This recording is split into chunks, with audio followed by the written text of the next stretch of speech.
listening to Achtung Millwall, broadcasting from the beautiful South Birmingham. Accept no substitute. Hello, dear listeners. Welcome to another edition of Neil and Nick's Millwall History Hour, dealing with the forthcoming fixtures for November. Joining me to mull over the past in our own inimitable style is my co-conspirator, Mr. Neil Fissler. Welcome to the show, Neil. Hello, mate. How you doing? Yep, we're going to take another trip down nostalgia's history lane, or nostalgia lane, whatever you want to call it. We're gonna take the listeners away from the current negativity of Millwall and maybe look at some better times in the past when we did actually know how to play attacking football and players that got stuck in a little bit. So we have 4 fixtures for the month of November, Neil. So we're going to begin with Reading. Now, you've come up with one from 1966. Now, I thought we might make a change to start with your fixture, which was one from March 1966. Millwall 3, Reading 0. Good choice. Yes, it was a result that helped us win promotion into the second division. And I know that we've covered this extensively in the past, haven't we? I know this season always pops up, but the goals were Tom Wilson after 30 minutes, Len Julian's on 48. Yep. Harry Cripps a penalty after 82, which is only his third goal for the club. Yeah.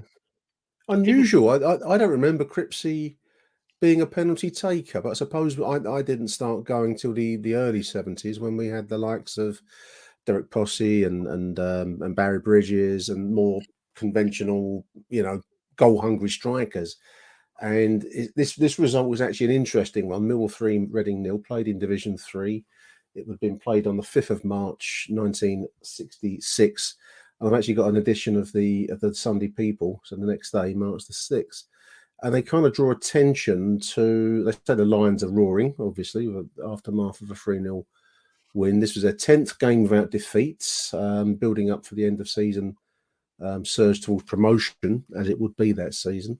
But they mentioned their only weakness, which I think is a bit of a strong point, but the only weakness they say is they got just one hot shot forward who was top scorer that season, which was Len Julian's, with 24 goals, which I think is a pretty good return for a team with only one weakness. A 24-goal striker.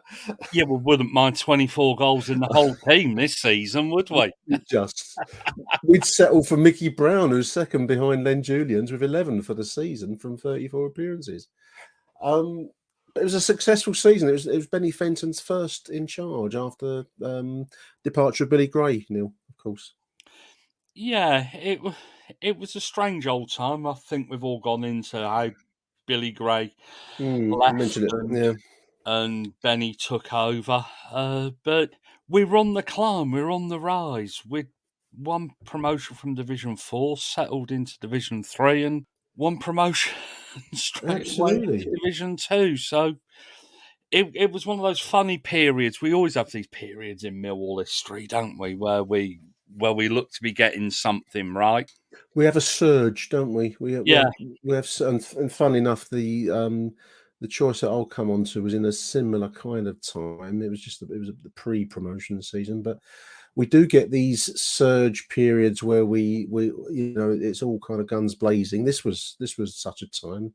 The win over Reading was played out in front of 16,000 at Coldblow Lane, 16,832. It left us in top position, according to Millwall history. We'd finished second in the table that season behind Hull City, Neil, who were champions. But you did get a sense that this was a team building something, the mythical, proverbial, the much sought after, the holy grail of promotion to the top flight. And this is where Benny Fenton was set upon, wasn't he? Which would come heartbreakingly close in 71, 72. Yeah, Benny Fenton, he added players, didn't he? Brought in the likes of Posse and it was a slowly catchy monkey type of situation, wasn't it? Where we didn't go all out out for promotion, but he gradually built it. He picked players up from elsewhere, and he very slowly put this team together that could probably rival quite a lot of our best teams in Millwall history, I think. I would say so. It's among. I mean, also the other thing that was interesting with Benny is Benny Fenton. I'm talking like I know him. I was privileged to sit looking at him, not talk to him as a kid. But he was a man of. I mean, he became known as a defensively minded manager, which sounds familiar in the current context.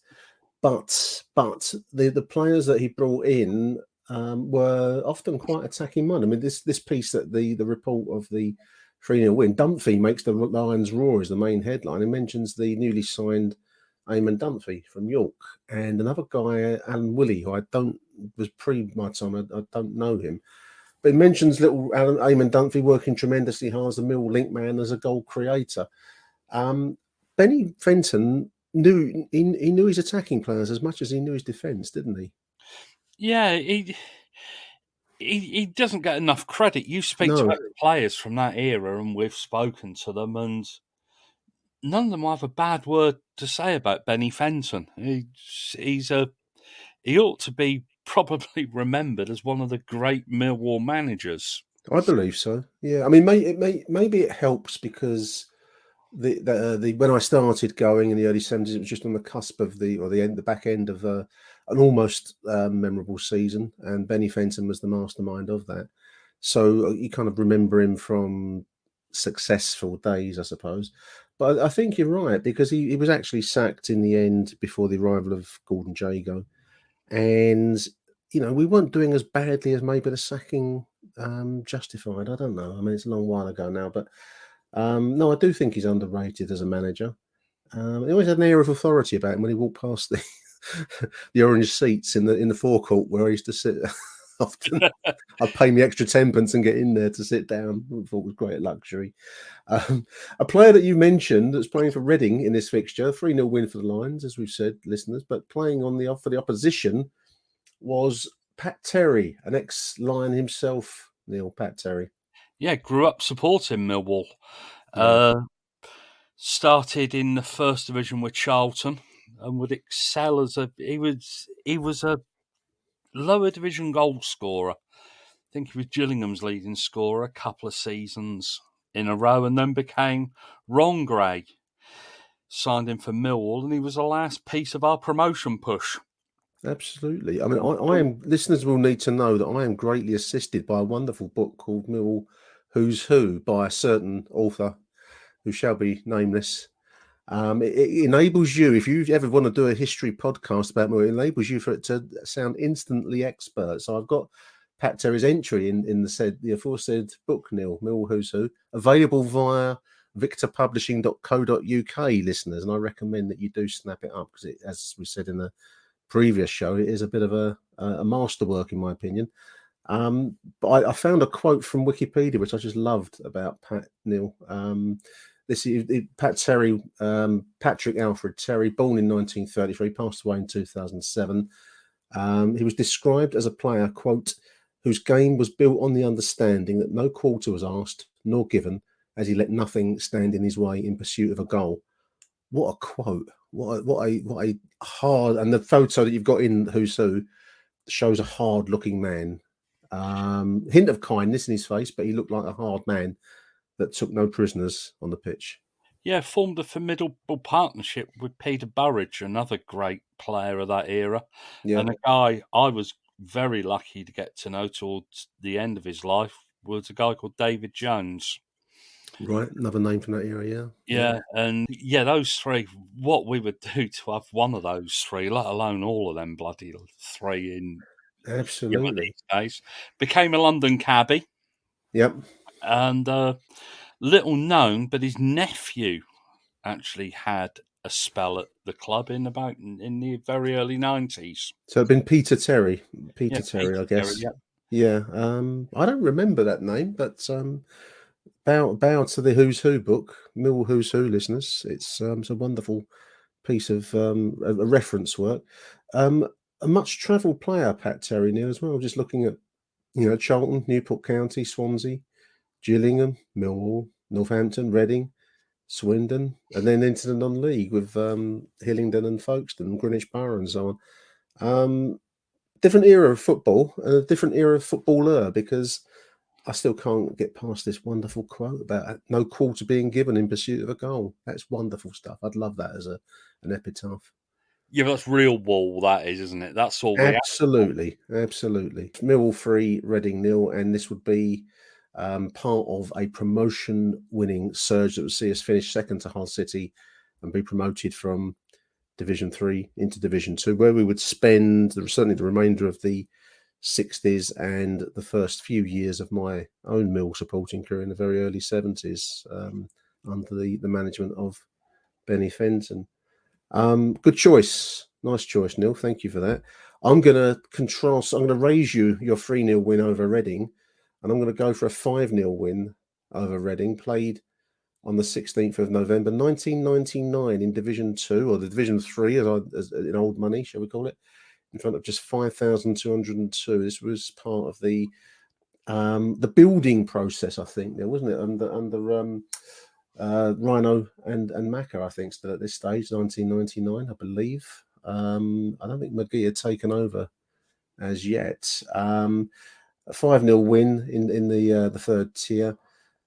Paul Moody hat-trick, listeners, Paul Moody hat-trick, and a 2-goal brace for Neil Harris.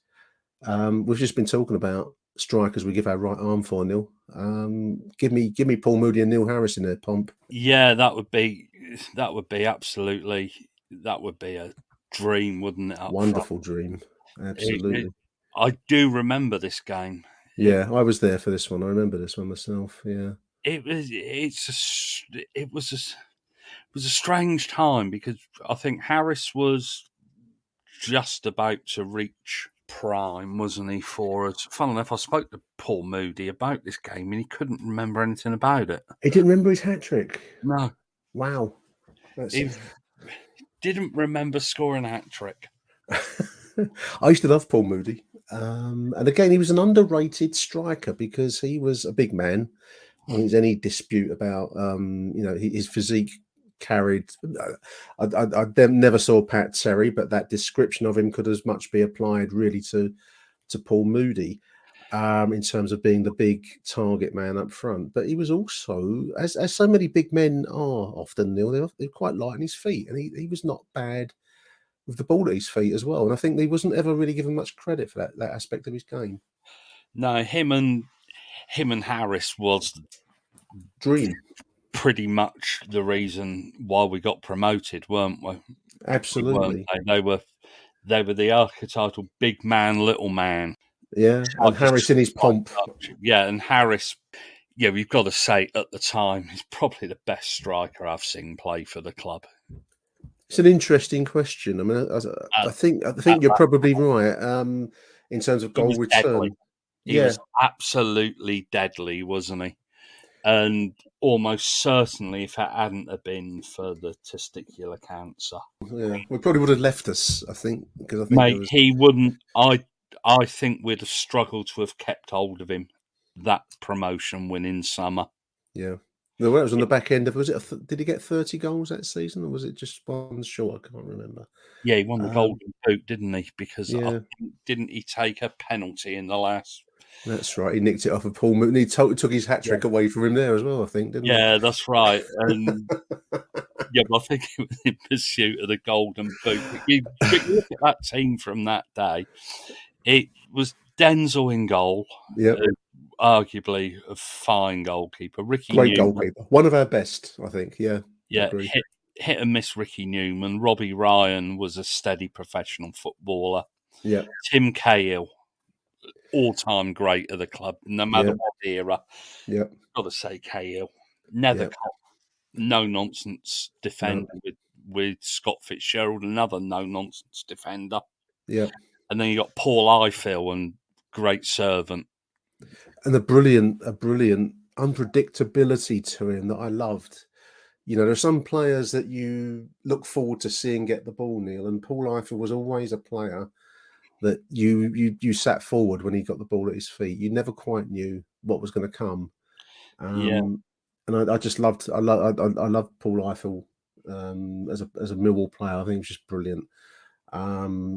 Michael Gilks, who I've picked out just basically as much as I think one of the joys and beauties of these shows, I hope you agree, listeners, is that it lets you mention the greats and the obvious kind of moments and the big names, but it also gives you a chance, Neil, just to look at some of the less well-known players. I don't know if you'd agree with it. I just really take great pleasure in picking out players that didn't pull up any trees, but they did do their little bit in their way. He contributed, Michael Gilks. Michael Gilks was a very, very good winger with Reading.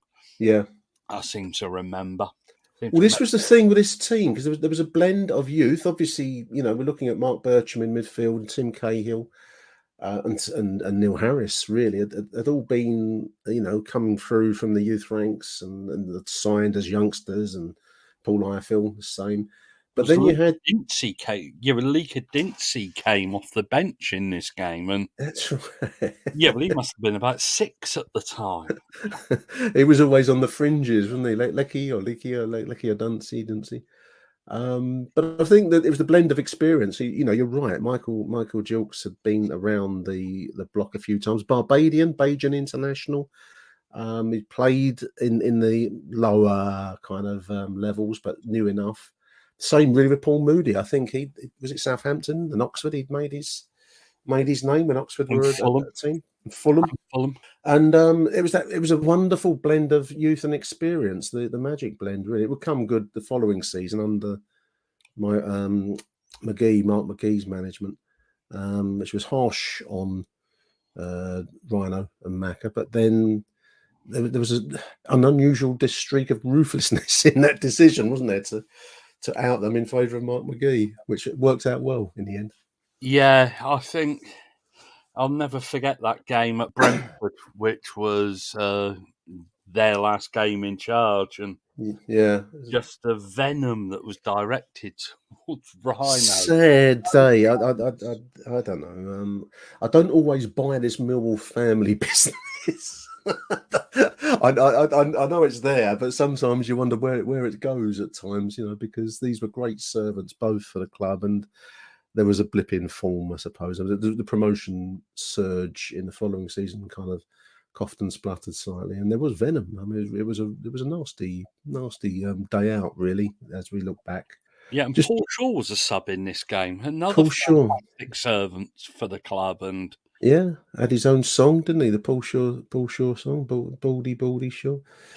Got no hair, and he don't care.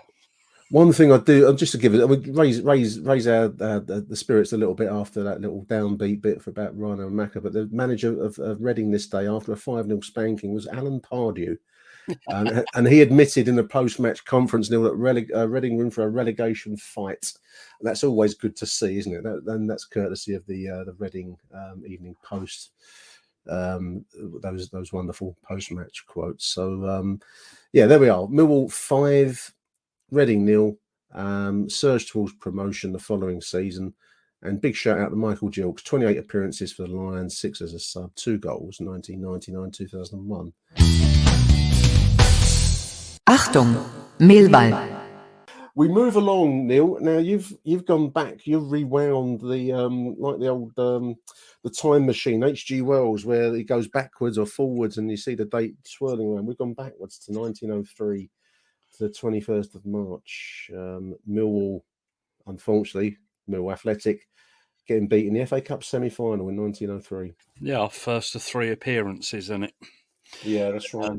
We were a Southern League team, obviously, back then. This was well before. I think it would be another 18 years before we got into the league. 17, 18 years, wouldn't it? Southern League side, playing on the Isle of Dogs. I think this would have been the North Greenwich, the what is now Millwall Park, near to Mudshoots Station in modern terms. We'd have been playing there, but this was a semi-final, and as is remiss of me, if I'm going to set myself up as a podcaster, I should have done some notes, and this is one that I didn't make any notes on. So you'll have to tell me where the game was played, Neil. It was played at Villa Park. Mm-hmm. And we had seen off Bristol Rovers after a replay in the intermediate round. Intermediate round. Yeah, well, this was after the qualifying rounds, and then we had an intermediate round. Right. Then we beat Luton Town 3-0. And this would be the FA Cup proper, as they would have called it, the full tournament. Yeah. Yep. Then we beat Preston North End 4-1. That was no mean feat, because Preston was still a power.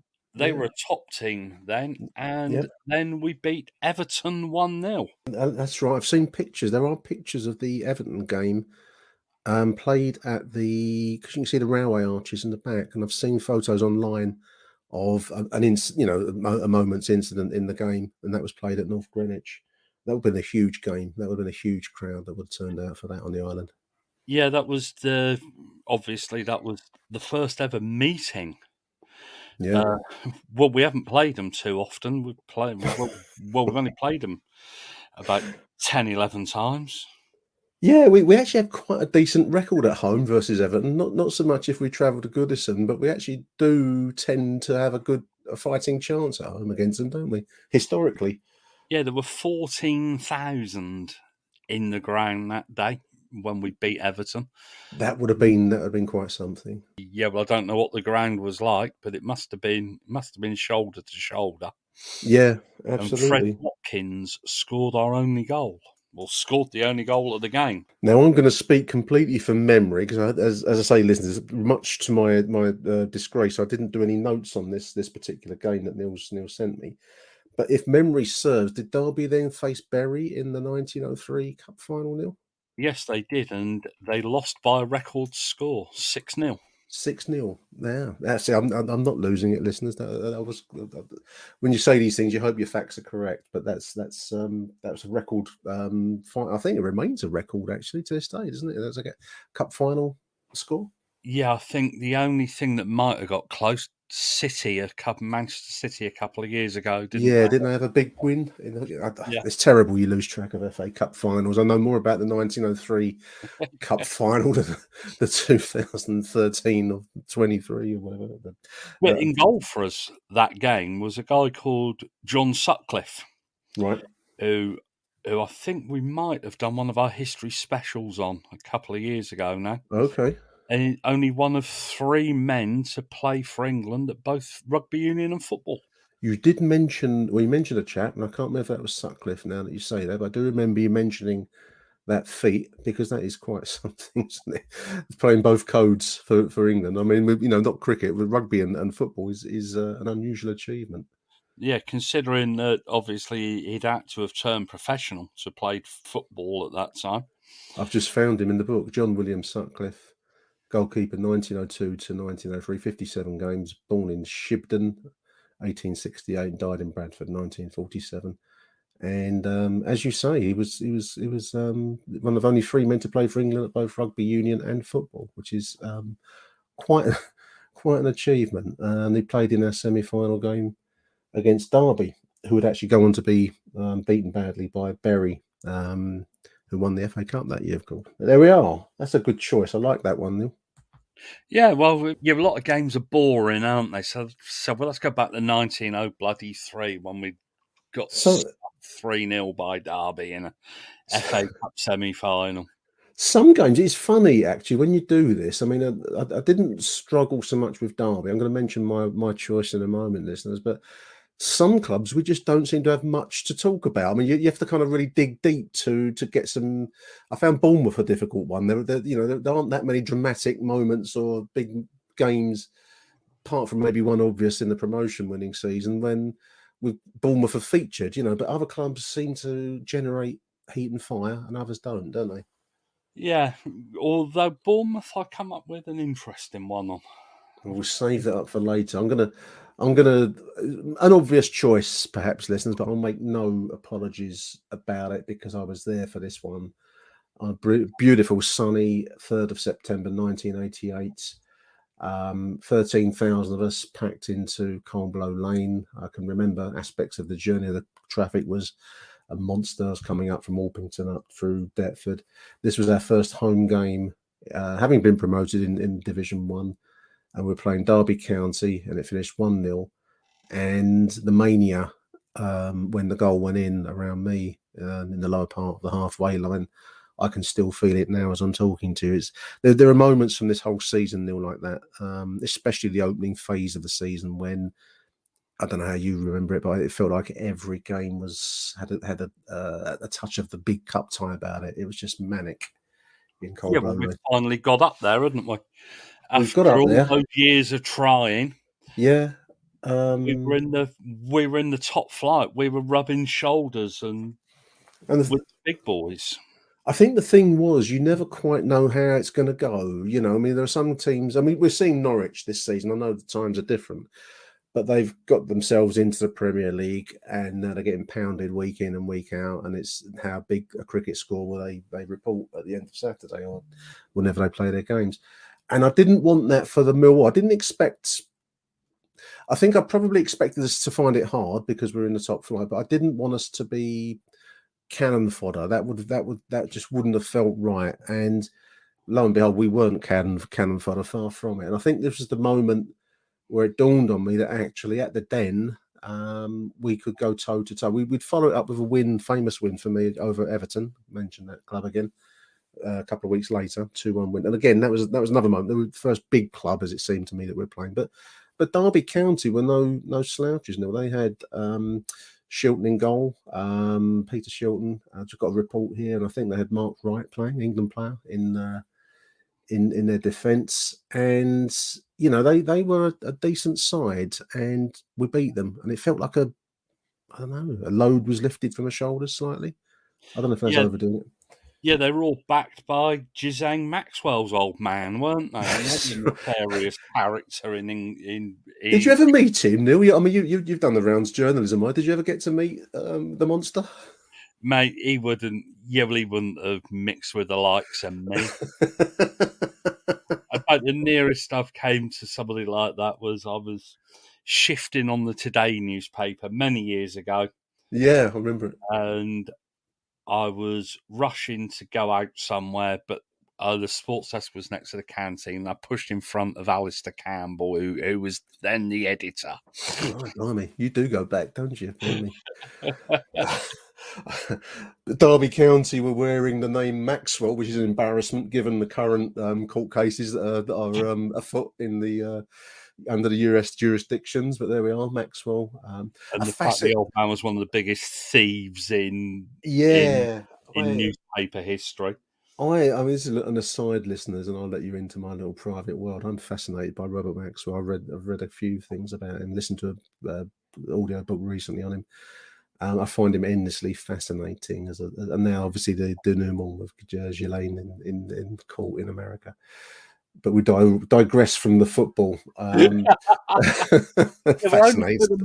You've only could a Millwall podcast. You would go that far off of down a dark road. Andrew, Ghislaine Maxwell, and everything else going on. But I think that's get this anywhere else, do you? That is a podcast in its own right. But as a story, it's just. I think it probably helps that you remember the likes of Derby coming to the Den with Maxwell. And he tried to make himself into a big figure in English football, and to some extent he achieved it. First with Oxford, and then with Derby.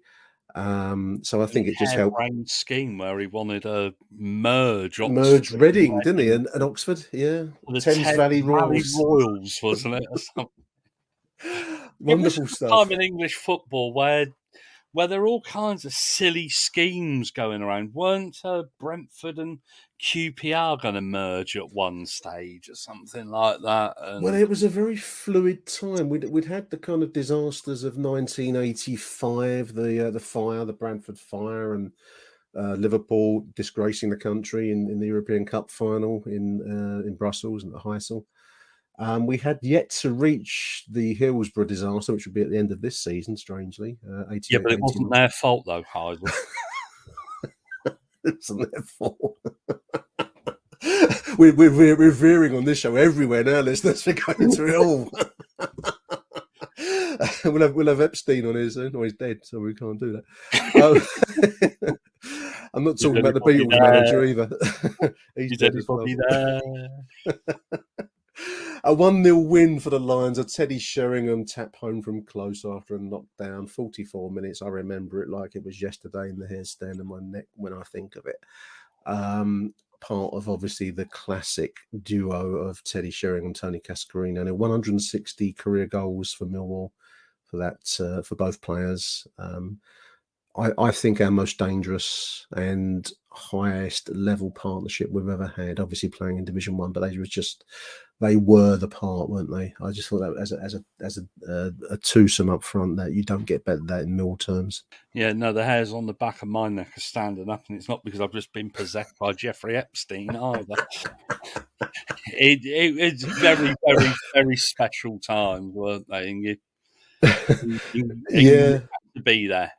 Yeah, no, you did, and it might be quite boring for younger listeners. I don't know how many younger listeners we have on these shows, but it might be boring. But we're playing to the gallery. We're playing to our boomers. The boomers. Peter Shilton in goal, great servant. He took an absolute flagellation of abuse in front of the Coldblow Lane end this day, as is the Millwall way. Mark Crichton was a very decent defender. I think he played in the '86 World Cup in Mexico. Played for Oxford, yeah. And I believe Paul Goddard playing for Derby, who would come back to haunt us, talking about ghosts. I won't put him in the same sentence as Epstein. He would come back to haunt us, wouldn't he, with that £1 million signing a couple of years later. As the Sunday Mirror put it, terrific time for Millwall's Teddy boy, the man they called Sherry, doubled bar takings down the Old Kent Road last night as Millwall celebrated their first ever victory in Division 1, says Roy Daly of the Sunday Mirror, dated September the 4th. Wonderful, wonderful times. Neil, we need to move along. We're going to move along. Coincidentally, Roy Daly, I used to share a desk with on the Today newspaper. No, you do. So you do know the celebs. You're just making out you don't. We're going to move along to Middlesbrough next in our games. I'm breaking the rules for this one. You've gone for I think you've gone for a home game as well, Neil, haven't you? Millwall 1, Middlesbrough 0, 1971. Yeah, 30th of January. I don't do these home and away. I can never be bothered. You know what? I wrestled with, should I break the rules? And I decided, yes, I will break the rules for this one. Neil don't even think about the rules. That's the difference. No, there aren't any rules, are there? Yeah, funnily enough, I thought about the rules when we first started doing these and thought, no. These are the issues that I wrestle with, and Neil don't even think about them, listeners. Neil's choice, 30th of Jan, 1971. That will be Middlesbrough. That'll be Mill 1, Middlesbrough 0. Goal scored by the great, my hero, one of the biggest figures in Mill life when I first started going, Barry Kitchener. What a player! What a name! Yeah. When you talk about player interviews and things like that, you just. One player that I wish was still around to have done a podcast with would have been Kitch. I agree. I would absolutely have loved just to have got his thoughts on it and the stories he could tell. Yeah, I'd spoken to him on the phone. Have you? Right. He needed help and things like that, and he was just so readily available to people. And just to talk about that season. That 70-71 season. Yeah. The match report says, although the mud was against classic football. Middlesbrough versus Millwall, classic football. Poor Middlesbrough finishing kept us in the game. But Steve Brown, who's a player I want to talk about, sparked a revival. Yeah. And he took the corner, we won a corner. He went to take it. Cripps and Kitch came up. Christ almighty, you wouldn't have got much change from them, would you? Harry Cripps and Barry Kitchener. No, you wouldn't have done. Underrated footballer. You speak to anybody, and you speak to the likes of Brian King, George Jacks, and anybody from that era. Yeah, and Kitch could play football. Yeah, I agree. Kitch was a lovely, lovely footballer. And I don't think he gets the credit in that sense. He gets the credit because he's probably the greatest player this club's ever had. And that's some statement. And yes, yeah, it is. I don't think there'd be many people of our vintage that would disagree with that. No, he dominated the defence. He was Millwall, and it's quite. He embodied Millwall, didn't he? He embodied Millwall. That's right. Encapsulated everything that Millwall stands for. You don't have to be the greatest footballer in the world, but just bloody try, and you'll get worshipped for life. And it was very much he was worshipped for life.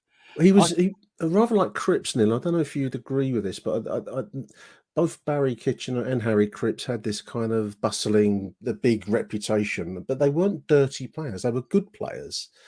Barry Kitchener, I think, was probably better than Cripps in terms of technical ability.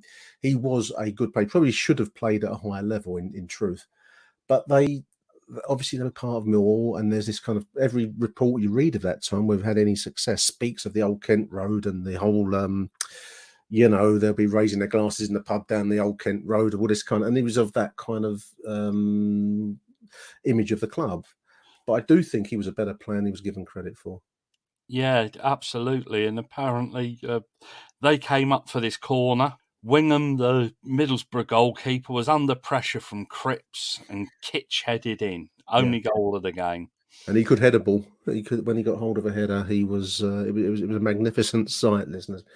Barry Raymond Kitchener, centre half, 1966 to 1982, 602 games, listeners. 28 goals for Millwall. He also played in America. He went to the US, didn't he? He was playing in the NASL for a short time. Yeah, didn't he go under Jago and somebody? The Tampa Bay Rowdies. He went to the Tampa Bay Rowdies, which again is.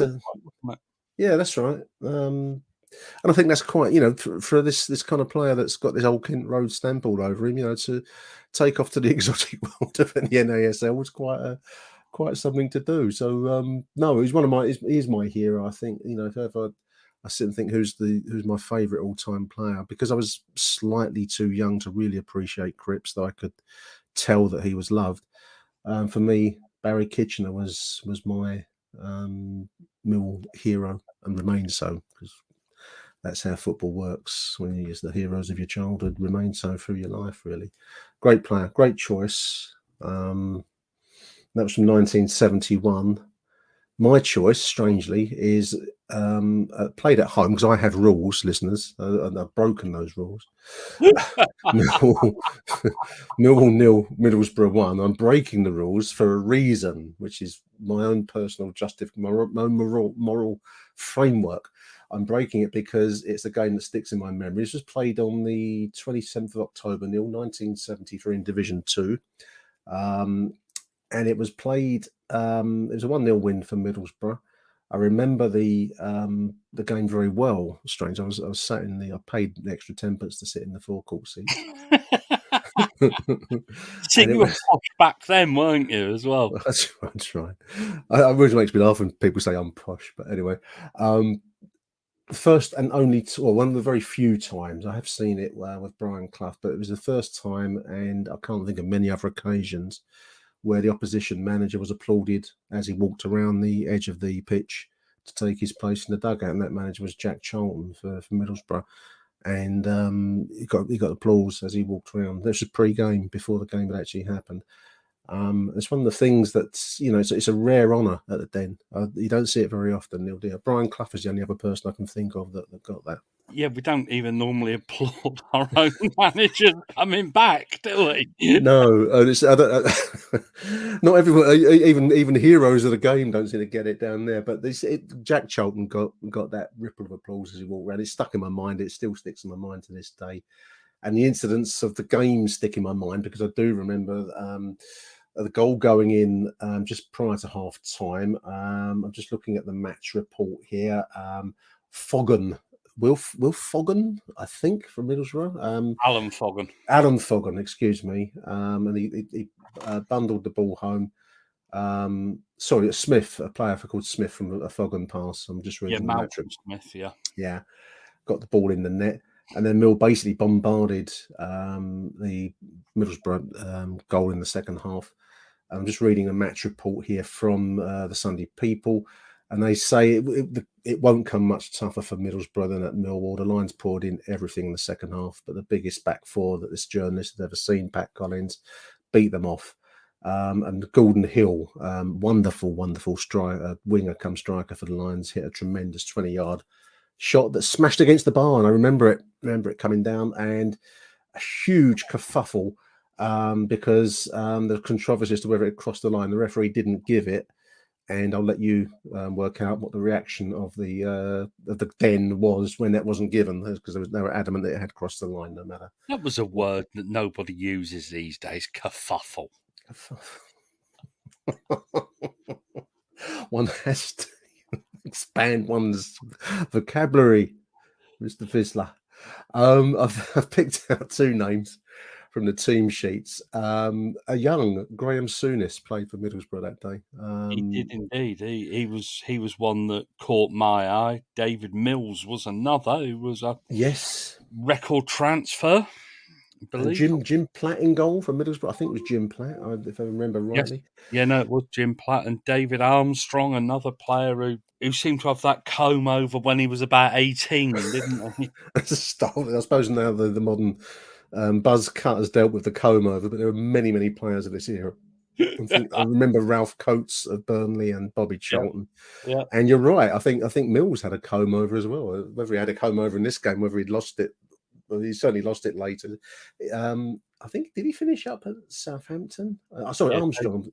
David Armstrong. Yeah, he did. Southampton, Bournemouth, that kind of way. I think he played with George Lawrence a little bit later on when Chicken George was down on the south coast.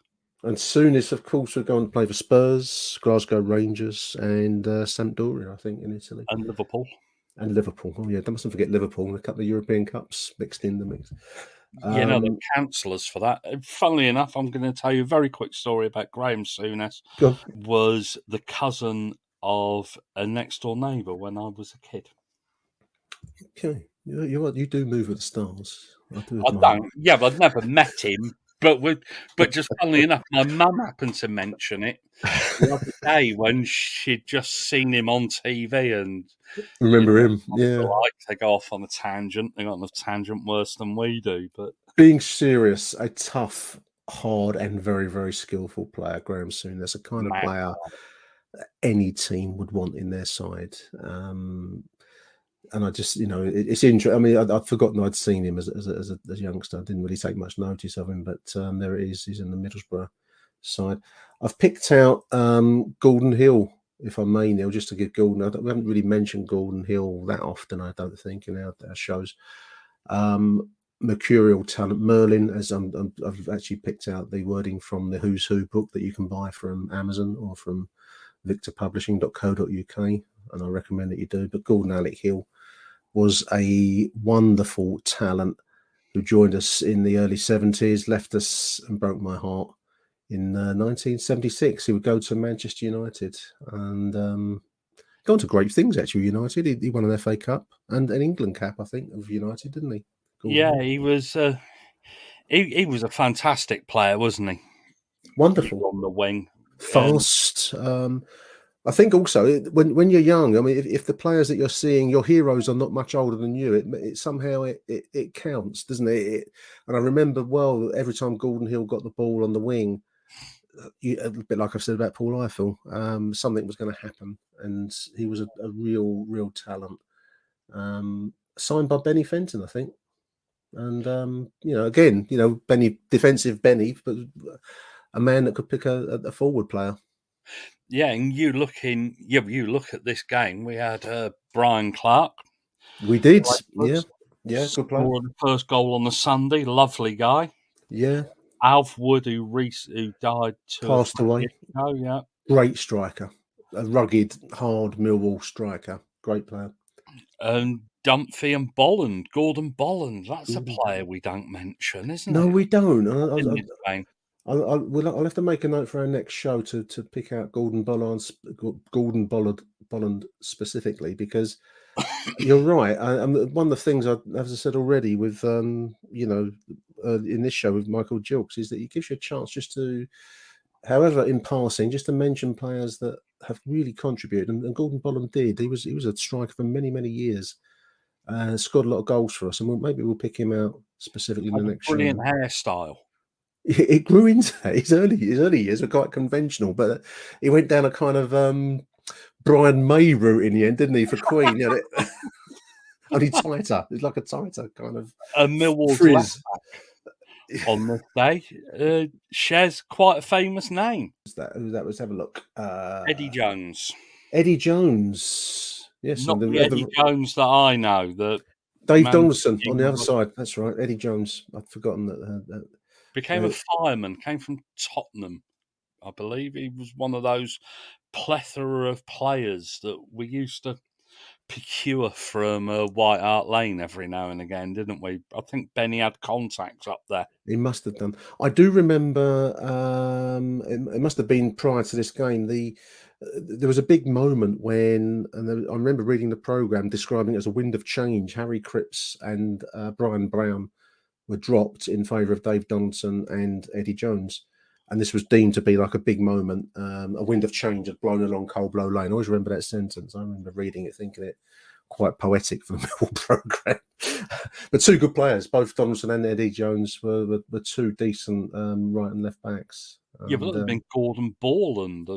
Gordon Borland, that's right. Would probably have written the programme back then. His brother played for Southend. Achtung, Millwall. But we must move along, Neil. We're going to go on to the Bournemouth game now. You've picked out one from 1938, and I don't remember the 1938 season at all. So this is Millwall 4, Bournemouth 0, or Bournemouth and Boscombe Athletic, to give it their full and proper title at that time. 1938 in April. Yeah, game over Easter. We'd beaten them 3-0 2 days before. Yep. And then we came back to Coldblow Lane on, it must have been Easter Monday, because I think back then you played a team on Easter Saturday, then you played the reverse fixture, didn't you, on the Bank Holiday Monday. And so we put 7 goals past them in 2 days, kept 2 clean sheets. Yep. And ironically, because of World War II, it'd be another 10 years before we played them. And we beat them 4-0 that day as well. But this was a team that was building. It was... Yeah, I agree. We'd reached an FA Cup semi-final the year before. And this win, Jimmy Richardson scored 1, John McLeod got 2, and Foster Headley. That's a great name. That's a great name. I want to be called Foster Headley. Foster Hart. Maybe I could call myself that and change my name. Everyone's got to call me Foster Headley Hart now. And we'd win the league. We'd win the league, top of the 3rd division, Neil.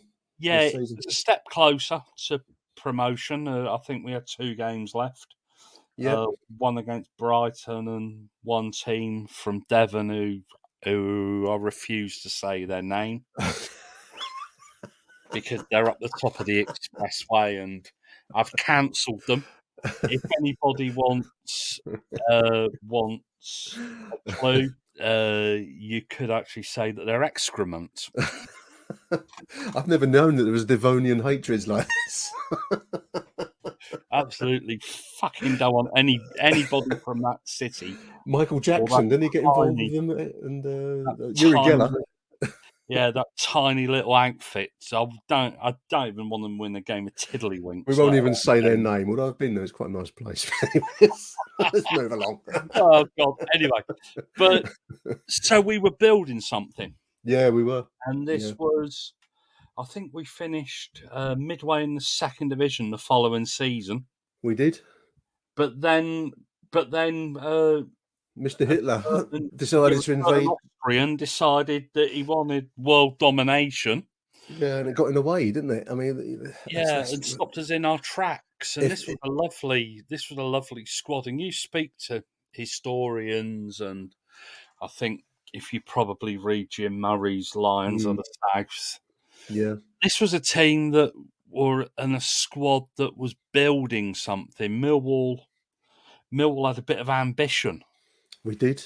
I think we'd redeveloped the ground. The side stand was built for First Division football. It was all built for the big push towards the ultimate aim of winning promotion to the top flight. Cheerful Charlie was in charge. Cheerful Charlie Hewitt.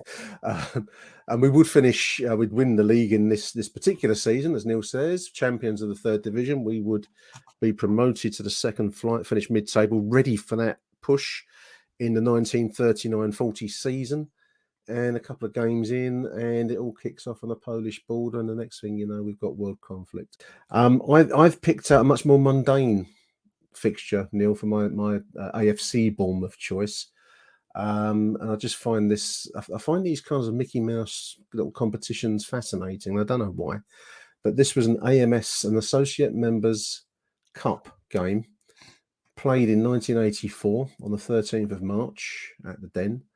It finished Millwall 2, AFC Bournemouth 2. We then lost 7-6 on a penalty shootout, but this is one for the quizzers out there. What game did Millwall still progress in despite losing the knockout cup tie? And that game would be this one, because they had a rule, such as the Mickey Mouse nature of this competition.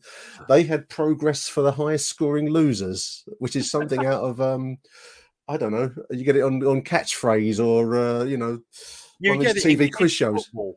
Yeah, you get it in kids' football when they want to give a trophy to somebody, don't they? So as long as you lose, but you score 15 goals when you're losing by 50 goals to 15, they give you a trophy for it, don't they? So Mill 2, Bournemouth 2, we lose the game 7-6 on the shootout, but we still went through as a high-scoring loser into the next round of the Associate Members Cup. That would then weren't we banned from Bournemouth that season, right at the end for the final? Yeah, I think there'd been some argy-bargy down there previously, and I think fans were banned from it. Well, we were banned. It was in that very tough early 80s period when. And they hadn't quite forgiven us for one of the activities, had they? We'd had the ground closed in 78, and I think didn't the chairman threaten to close us down in 82? Like actually fold the club, literally. Oh, that was Alan Thorne, wasn't it? Yeah, I think you're right.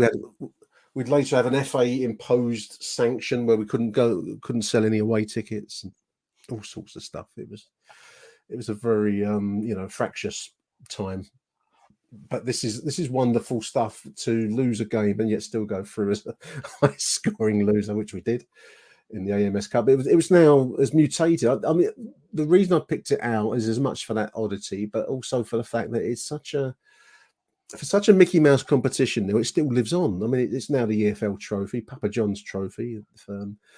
If going through as the high-scoring loser is not undignified, surely playing in the Papa John's trophy must be equally as undignified as the modern clubs, And it's still here. It's incredible. Yeah, it's one of those trophies. It lingers around like a bad smell, doesn't it?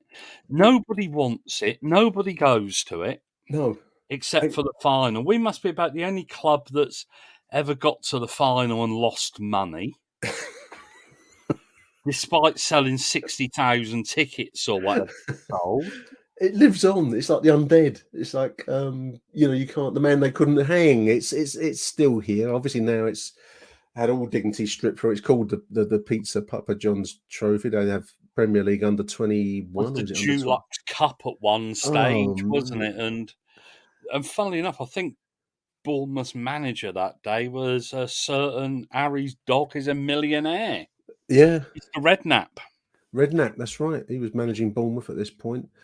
But what I want to know is, did we go through as a highest scoring loser because we scored 6 penalties?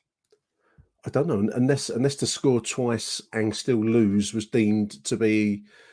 I mean, there must be a luck of the draw. I mean, there must have been other clubs that scored twice and got beat 3-2 or whatever. I don't know. Beck, is that John Beck? I see scoring for Bournemouth. Did he play for Bournemouth? Yes, he did. Yep, 112 minutes. Goals by Dean Neal in the 108th minute, and an earlier goal 47 minutes for, I think it was Dean White. Yes, it was Dean White. Yeah, but you look at that team. George Graham was a manager. We had Paul Sampson in goal. Yep. Rhino. That's Dave right. Stride, who unfortunately died 2 or 3 years ago.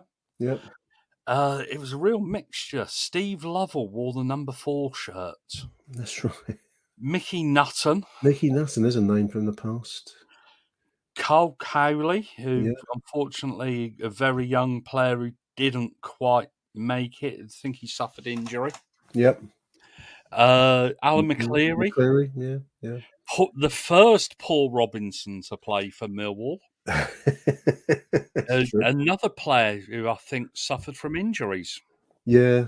Good, young, highly rated England youth international from memory. Yep. Dean Neal. His Dean brother also played for Millwall. Dean Neal had a love-hate relationship with George Graham, I think. Very, very good goal scorer, wasn't he? He was. Dean Neal. His brother John played in this game. Yeah. Wore the number 11 shirt. Dave Martin. One of the first many Dave Martins we've had play for us, a bit like Paul Robinson. It's a recurring nightmare, isn't it? That's right. Kevin Bremner, I see coming at the game. Yeah. And Dean White, as you said, that wasn't a half bad team actually. You look at some of those players, and Stride had been at Chelsea. I think was he at Chelsea? He was David Stride. Yeah, he was Chelsea player. Back when Chelsea weren't the European power they are now. Listeners, they weren't even a first division power, were they back then? Not then. They weren't. No. I mean, our lucky break by progressing as a high scoring loser actually put us on the Associate Members Cup trail, listeners, and we beat Swindon in the next round in March 3-1, and then we'd finished the season. I don't think we've won. We didn't win it. It's finished. Must have finished as a 3-way group of some sort to finish it. We beat Plymouth away at Home Park 1-0. This would be in May 1984. The Division 3 season finished a couple of days beforehand, with us in ninth position. So it was a mid-table finish. But we then finished with 2 Associate Members Cup games against Plymouth, 1-0 win, and then we've gone to Bournemouth and got beat 2-1 at Bournemouth. So Bournemouth actually beat us twice in that competition. Dean, Neal, Skull, and then Thompson and O'Driscoll. I think that's Sean O'Driscoll, isn't it? For Bournemouth. Yep. So that was that. But what a strange competition! What a strange way to finish it. And it all had a strong committee feeling about it. The organisation of the Associate Members Cup, didn't it? It was like no one wanted it, yet somehow everyone wanted a bit of it. Yeah, was it one of those competitions? I can't even remember why they brought it in now. It was the idea of it. Associate members is that the reason for that is that back in the old Football League system, the top 2 leagues, Division 1, Division 2, were deemed to be members of the Football League, and the 3rd and 4th division were given the status of associate members in the constitution of the league, and that all got broken up when the Premier League formed, and obviously the idea of members and associate members went out the window. So this was basically a cup. That is unbelievable knowledge. Yeah, no, it's the reason it was at the 3rd and 4th division tournament. I think it was intended to give the lower league clubs a Wembley final. I think it was that idea of a payday going to Wembley. A cash cow. Yeah, I mean, I haven't got details. It's quite hard to find, details of this particular competition that finished with the games at Bournemouth and Plymouth, but we didn't win it. We had won the precursor to it, which was the Football League trophy the season before, with that famous win up at Lincoln City. But this seemed to fade away in suitably abject kind of circumstances. There's a quiz question for you, Neil. Who's won the AMS EFL trophy, Papa John's trophy, what Dulux, whatever you want to call it? Who's won it the most? Oh, fuck. One for the pub quiz. Do I even care? No, you don't care, because it's Bristol City. Bristol City have won it 3 times. The 3 times winners. They've pulled off the big trophy 3 times since its arrival 30 plus years ago. So, and finally, when we come to Hull City at the end of the week. If we've got anybody left listening and we haven't bored them. Oh, they'll be gagging for this one. We've got 9. Your choice, Neil. 1979 choice. Yeah, the 29th of September. Mill 3, Hull City 2. Let's settle for that when we play them at the end of the month. Absolutely. And I've got a Sunday Mirror report here, which, if you'll indulge me, I'll read out, listeners. A thrilling seesaw game against a lively Hull side brought the goal tally in Mill's last 3 home games to 17. Quote, all we hope is that we keep winning and keep scoring goals and the crowds come back to us, said Mill's assistant manager Terry Long, standing in for George Petchey. Yesterday's crowd, if that's the right word, this is direct from the Sunday Mirror, yesterday's crowd was 6,001. It was a long, hard battle. It was a hard battle, said Long, sorry. But what pleases me is we came back from behind twice. Hull taking the lead in the 8th minute for a record signing Mick Tate. Yep. 6 minutes later, the Lions were level from a John Lyons free kick. Trevor Phillips put the Humbersiders back in front on 36. Yeah, it's not Trevor Phillips on Sky. Not the Trevor. 2 minutes later, John Jackson, good goalkeeper. John Jackson came to us very late in his career. He saved a Hull penalty. But Nicky Chatterton equalised from the penalty spot 4 minutes short of half time. And then Chatterton again got the winner 8 minutes into the second half from a pass from Mel Blythe. And I've picked out Nicky Chatterton, if you'll indulge me, Neil, because I was surprised he played so many times for us, because I never, ever could get past the fact he'd come from Crystal Palace. And I just could never think of him as a proper Millwall player. And yet he's played 304, made 304 appearances, 8 of sudden scored 67 goals, 1978 to 86. That's a proper Millwall player. But I always, in my mind, had that print of Palace on him. Yeah, it was... I think I'm reading from my own book here. That's the Millwall Who's Who by Neil Fissler and Dave Sullivan. Not that we like to talk about it and that we haven't mentioned it Go to before Amazon on this podcast. But it was actually seen as one of the smartest moves, except for in Foster Hart's eyes. When we lured him from Crystal Palace, seen as one of George Petchey's best signings, along with Tony Towner. Yeah, and the late John Lyons, who we mentioned in this game. I mean, George Petchey was flayed alive with abuse and he had a very difficult brief, I think, as a manager. But you're right. I mean, I think in retrospect and with the benefit of all these years of experience, you can see the benefit of players like Nicky Chatterton, who was like an industrious midfielder, really, Neil. I'd describe him as. He wasn't a game changer, but he did the hard graft in midfield, didn't he? Yeah, and he helped us win promotion in '85. He did, yeah. And a servant, in a way that I didn't really give him credit for. And it's interesting to... He missed out on the '83. We were talking about the '83 Football League trophy winning side. He missed that through injury. Did he? Oh, he wasn't in the side. Cost us £100,000, which was big money by Millwall in '78, wouldn't it? Well, we teetered on the edge of bankruptcy and non-existence many, many times, and that was an era where that was a very real prospect. But I just hadn't appreciated how many games he'd played for us and how many goals he'd scored. 67 goals from 304 appearances of 8 as substitute. So that's a good choice. Millwall 3, Hull City 2 from September 1979. I've picked out one from 1973, and I've only really picked it out, to be honest. There's another win for the Lions, Neil. It's a Hull City 0, Mill 2. And I've only really picked it out because the star man in this win, described by the Sunday People as the game was as a bad game. It stresses that Coventry and Wolves are both clubs' cup opponents next week. We'll not be too worried about what they saw in this game. But anyway, the Lions won it 2-0. But the star man was a player I don't think we've mentioned very often, which is Alan Dorney, one of the mainstays of the defence when I started going in 72. 268 appearances, 68 to 74. 1 goal. He was never a goal scorer, Alan Dorney, but he was a great, great defender. And he was star man in their assessment. I just thought it would be nice to give Alan Dorney a shout out. We haven't really mentioned him. His name caught my attention when we were talking about the Middlesbrough game earlier on. Yeah, he was in that side, yeah. And Alan Dorney, another underrated player that very seems to have been forgotten. Yeah, I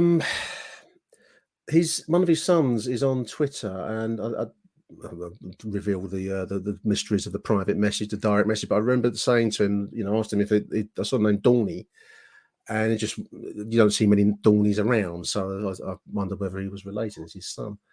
But I mean, my description to him of his dad's play was of an elegant defender, and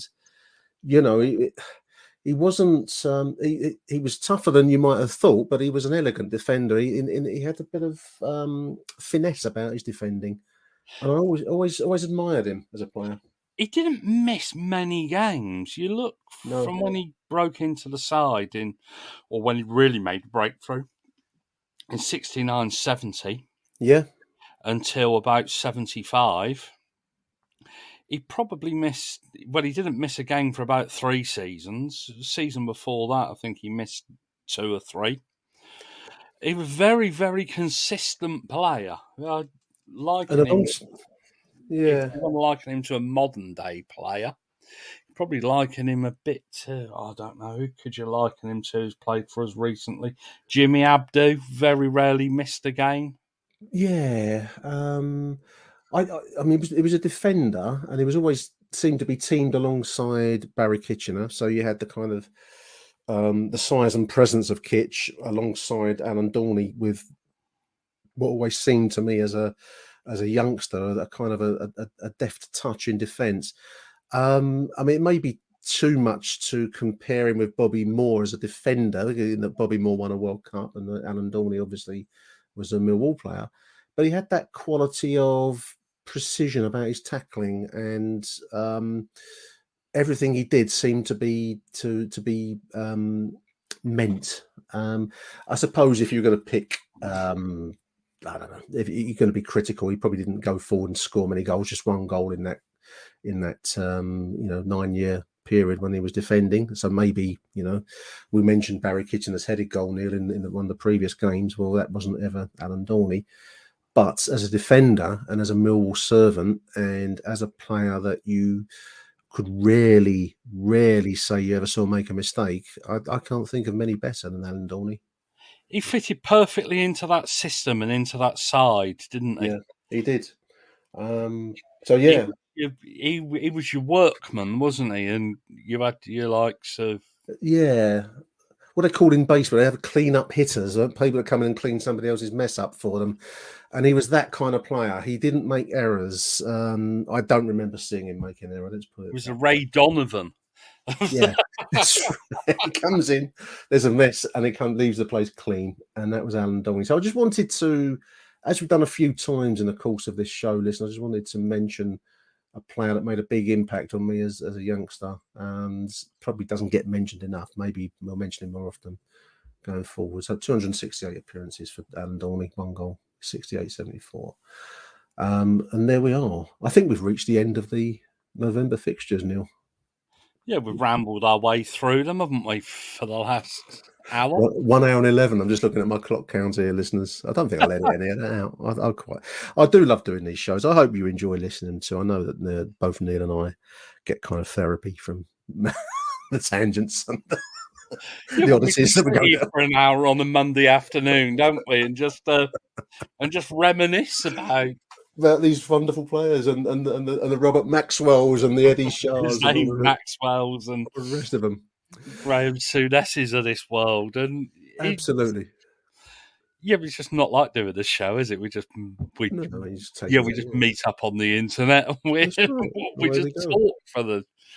And it's all built on a premise. You listen to it if you like. You don't have to listen to it. You can listen to it if you like. And if you do listen to it, and you're looking for a Christmas present, everything that we've done is built on the wonderful repository of knowledge that is Mill Who's Who by Neil Fissler and Dave Sullivan, available via victorpublishing.co.uk. It costs about 20 quid, and it should slip into the stocking of the Mill supporter in your life. So November the 1st, as we're recording this, Neil, so that's a great present for Christmas, I feel.